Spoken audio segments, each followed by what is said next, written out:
The ideal human being, we're told, should love company, someone who thrives in conversation, draws energy from social interaction, and feels alive in the presence of others. We're told that if you don't enjoy having people over, if you prefer your own company to that of others, something must be wrong with you. You must be broken somehow. You must need fixing. But here's the quiet irony. The people who feel most uneasy with visitors are often the ones who have understood something profound about the nature of energy, about the architecture of the self, about the sacredness of space. They're not running from life. They're protecting something precious. They're honoring a truth that the constantly social, perpetually available crowd has long forgotten. Your home is not merely four walls and a roof. It's not just a place to keep your furniture or lay your head at night. Your home is you. It's the physical expression of your inner world. Every room, every corner, every quiet space reflects some hidden aspect of your psyche. When someone enters that space, they aren't simply walking through a doorway. They're crossing a threshold into your soul. Think about it. After a long day of wearing your social mask, playing your roles as employee, friend, responsible adult, what is it you really do when you come home? You return to yourself, you take off the mask, you let the guard fall, you exhale. Home is the place where you stop performing and start being. And then the doorbell rings. Suddenly, the mask must come back on. You must activate what I call the social self, that version of you who knows how to smile, to make small talk, to play the gracious host. Even within your own sanctuary, you're pulled back into performance mode. Is it any wonder you resist this? Is it surprising that something deep within you recoils? But let's look deeper. That discomfort you feel about visitors isn't just about preserving your energy or protecting your peace, though those are perfectly valid reasons. It's rooted in something far more fundamental. There are two primary ways human beings relate to the world. Some people draw energy from the outside. They are recharged by stimulation, by crowds, by connection. Put them in a room full of people, and they light up like a Christmas tree. But others, and perhaps you are one of them, work in the opposite way. Your energy comes from within. You recharge through silence, through solitude, through the absence of external demands. The world outside doesn't fill you up, it drains you. And your home, your private space, is where you return to refill the well. When you understand this, the whole picture changes. You're not being difficult when you don't want visitors. You're not being antisocial when you prefer an empty house to a crowded one. You're simply honoring the way your instrument is tuned. A violin doesn't apologize for not sounding like a drum. A river doesn't apologize for flowing downhill. And you don't need to apologize for needing solitude the way others need company. Yet there's another layer to this truth, one that reaches even deeper. Your resistance to visitors might also reveal something about your inner landscape. We all carry what psychologists call the shadow, the parts of ourselves we've yet to face. The emotions we've buried, the fears we've suppressed, the sides of our being we've hidden away because they weren't acceptable. When someone enters your space, especially if you're sensitive, especially if you're self-aware, your psyche senses the intrusion. It's not rudeness, it's protection. Your unconscious knows when it's not ready to be disturbed. You're still sorting through your own inner terrain, and the presence of another person can scatter that delicate process like someone bumping a table just as you're piecing together a fragile puzzle. Visitors can disrupt the deep work of understanding yourself. But there's also a symbolic dimension to all of this. Your house isn't only a structure, it's a symbol of your soul. In dreams, when you dream of a house, you are dreaming of yourself. The living room represents the self you show to the world. The bedroom symbolizes intimacy, vulnerability, the private essence of being. So when someone crosses your threshold, they step into sacred territory, the temple of your inner life. If you're someone who takes your inner world seriously, someone devoted to self-awareness, then having visitors can sometimes feel like a violation, even when they mean well, even when you love them. Because the real work of becoming yourself happens in privacy. It happens in silence. It happens when you're alone with your thoughts, your emotions, your doubts, your questions. When there's no one to impress, no one to please, no one expecting anything of you, that's when the truth begins to emerge. Who decided that the ideal human being must always be available, always open, always ready for company? Some of us are built for different work. Some of us are meant to go deep rather than wide. But when we wear the social mask too long, even in our own homes, we begin to lose touch with who we truly are. Every time you welcome a visitor when you'd rather be alone, every time you make conversation when your soul is craving silence, you abandon yourself. You trade authenticity for acceptability. And because you've been trained to do this for so long, guilt often follows.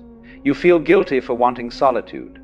You think something must be wrong with you, that you should be more welcoming, more social, more open. But who made that rule? Some of us are meant to know a few people deeply rather than many superficially. Some of us are meant to spend long stretches alone, not because we dislike people, but because solitude is where our most important work takes place. Across all cultures and mythologies, there's an archetype that embodies this truth, the hermit, the wise one who withdraws from society to find clarity, to return with insight. The hermit isn't broken or antisocial. The hermit is awake. We live in an age drowning in constant stimulation. Everyone is always available, always connected, always responding to the endless pull of messages, notifications, and demands. So that part of you that doesn't want visitors, that longs to turn off the phone and close the door, is not a flaw. It's an ancient calling, a whisper from your soul saying, be still, be quiet, be alone. Because only in stillness can you hear what your soul has been trying to tell you. Now, I'm not suggesting you become a recluse or reject all human contact. Balance matters. Relationships are beautiful. Connection is sacred. But your need for solitude is not a problem to solve. Your resistance to visitors is not selfishness. Your desire to protect your space is wisdom. People today are drowning in noise. They've forgotten how to sit with themselves. They've forgotten that the soul needs silence the way the body needs sleep. So when you feel that resistance to having visitors, when you long to keep your door closed, when you'd rather spend the evening in quiet, you're not rejecting life. You're honoring it. You're saying your peace matters. Your energy matters. Your inner world matters. And that takes courage, because society will tell you you're wrong. Friends will call you distant. Family will call you difficult. But deep down, you know the truth. When you are alone, you are more yourself than you ever are in company. Silence feels like home. Solitude isn't emptiness, it's fullness. Those who drain you, who make you perform even in your own home, they aren't bad people. They're simply tuned to a different rhythm. They thrive on what depletes you. Let them have their gatherings, their noise, their social whirl. But you have permission to choose differently. You have permission to say no, to guard your solitude like the treasure it is. Because here's what few ever realize. The world doesn't only need the talkers, the entertainers, the extroverts. It also needs the hermits, the deep thinkers, the quiet feelers, the ones who can sit with stillness and see clearly through it. Your discomfort with visitors is not a weakness. It's a compass pointing you toward your true nature. It's telling you you're meant to go inward, not to escape life, but to meet it at its deepest level. When you stop feeling guilty for wanting to be alone, when you stop apologizing for protecting your energy, you become more authentic. Then, when you do choose to connect with others, you're truly there, whole, present, not scattered or drained. You give from a full cup, not an empty one. But to fill that cup, you need silence, you need space, you need a home that's a sanctuary, not a stage. You need time when no one is asking for anything, when no mask is required. So the next time the doorbell rings and you feel that familiar resistance, don't judge it. Don't call yourself broken. Listen, it's your soul reminding you that solitude is sacred. You are not required to answer every knock, to welcome every visitor, to be endlessly available.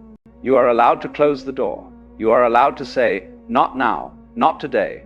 Anyone who truly understands you will respect that boundary. Your home is your temple. Your solitude is your practice. Your silence is your teacher. The part of you that doesn't want visitors is not your flaw, it's your guide. So, close the door if you must. Turn off the lights. Let the phone ring. Sit quietly. Listen to the sound of your own breathing. Feel the weight of your body. Notice what arises when no one is there to perform for. This is where you find yourself. This is where you become whole. The world outside will always clamor for your attention. But the world inside, your inner world, must be guarded. That's not avoidance. That's remembrance. Remembering who you are. when you're not trying to be someone for someone else. This is the sacred work of becoming yourself. And if that means fewer visitors, less entertaining, and more evenings alone, so be it. Because in the end, you live with yourself far more than anyone else. You are simply someone who knows that the most important relationship you'll ever have is the one with yourself. And that relationship needs time, space, and silence to grow. Your home is not a public space. Your energy is not communal property. Your time does not belong to everyone. These things belong to you, and you have the right to protect them. So the next time you feel that hesitation when someone wants to visit, don't apologize, don't explain, don't justify. Simply honor what you know to be true. Sometimes the kindest thing you can do for yourself is to close the door, turn the lock, and sit quietly in your own company, because that is where you are most at home. That is where you are most yourself. That is where you remember what truly matters. And what matters is not how many people you please, how social you appear, or how available you are. What matters is whether you honor your nature, protect your peace, and nurture the silence where your soul can breathe. The hermit walking alone through the night is not lost, he's finding his way. The lantern he carries is not borrowed light. It's the flame of his own understanding, discovered in solitude, sheltered in silence, protected from the wind.